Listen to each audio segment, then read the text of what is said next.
Hello, my name is Holly, and I'll be talking about why disease can be considered an economic issue.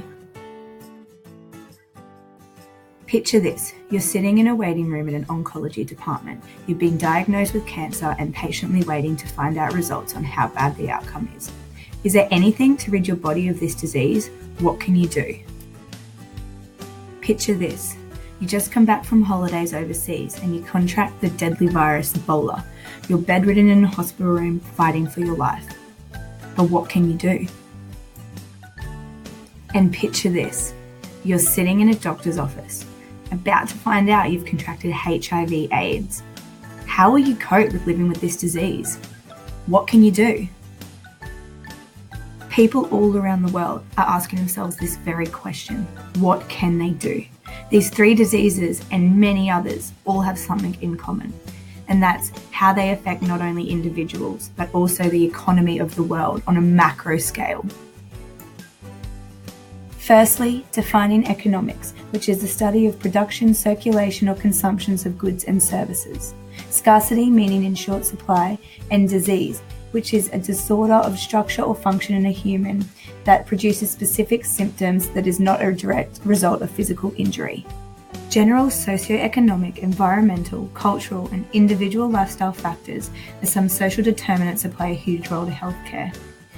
Poorer living and working conditions, being financially inadequate to pay for healthcare, loss of employment, and minimal education can lead to serious illness on a micro and macroeconomic level.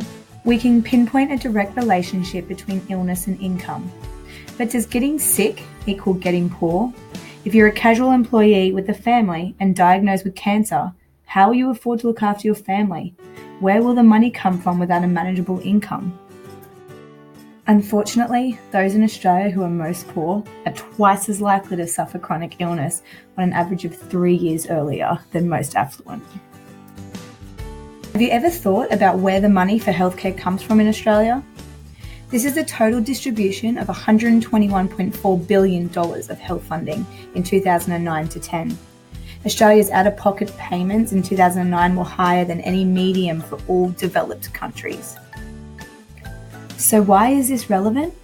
The Australian government makes healthcare this easily accessible for all people, so individuals with low income and who suffer from a communicable disease or chronic illness have a greater chance surviving premature illness or death. This compared to 48 countries in sub-Saharan Africa, where HIV/AIDS is abundant due to the extent of poverty and no consistent healthcare system. No matter the scale we view it, whether it be micro or macro, disease can and will be considered an economic issue, as each individual country or nation will be faced with promoting better healthcare. Inadequate public health services can cause broader social and economic problems as we widen the gap between rich and poor. So all in all, the relevance of economics to public health rests on the notion of scarcity and the consequent need to make choices when disease outbreak starts.